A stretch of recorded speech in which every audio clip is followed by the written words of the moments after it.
ज्यादातर बच्चे क्या करते हैं कि अपने टीचर के लिए याद करते हैं। मेरी बात को ठीक से समझो, मेरी बात को ठीक से समझो कि ज्यादातर बच्चे अपने टीचर के लिए याद करते हैं। तुम पूछोगे कैसे टीचर के लिए याद करते हैं? जैसे मान लीजिए ये बच्ची टीचर है, टीचर हो ना बाबू जी, मान लो ये बच्ची टीचर है, इसने क्लास 2 में कोई अभ्यास दिया याद करने के लिए। आप क्या सोचते हो कि फला मैडम ने याद करने के लिए दिया है इसलिए मुझे याद करना है, सोचते हो या ना? कि होमवर्क में फला मैडम ने मुझे याद करने के लिए दिया है इसलिए मैं याद कर रहा हूं, यदि मुझे वो सबक नहीं दी होती तो मैं याद नहीं करता। तो बोलो किसके लिए याद कर रहे हो? टीचर के लिए। ये सोचो कि टीचर जो सबक देते हैं वो तुम्हारे लिए देते हैं, इसलिए तुम्हें अपने सबक को खुद के लिए याद करना है। खुद के लिए याद करने का मतलब समझते हो? वो भी समझ लो अच्छी तरह से।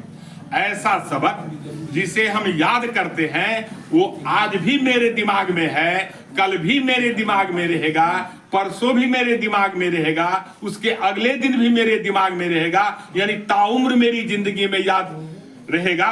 वो चीज है सबक याद करना। ये नहीं टीचर दिए फला अंग्रेजी का फला लेसन का वो पोएम याद कर लो, डर से रट करके याद कर लिया, टीचर को सुना दिया और 2 दिन के बाद पूछा तो याद नहीं है मैडम, भूल गए।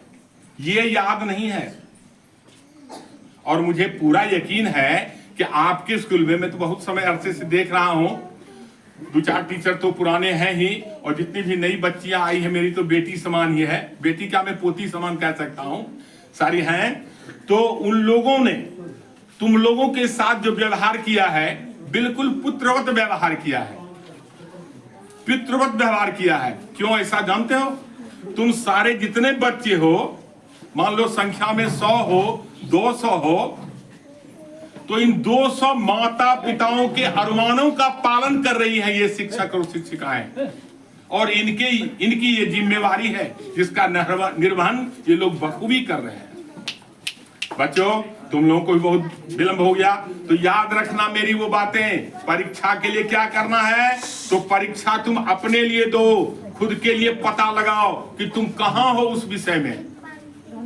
इसके लिए ज्यादा मेहनत, ध्यान से पढ़ाई, शिक्षकों का सहयोग जो तुम्हें मिल रहा है।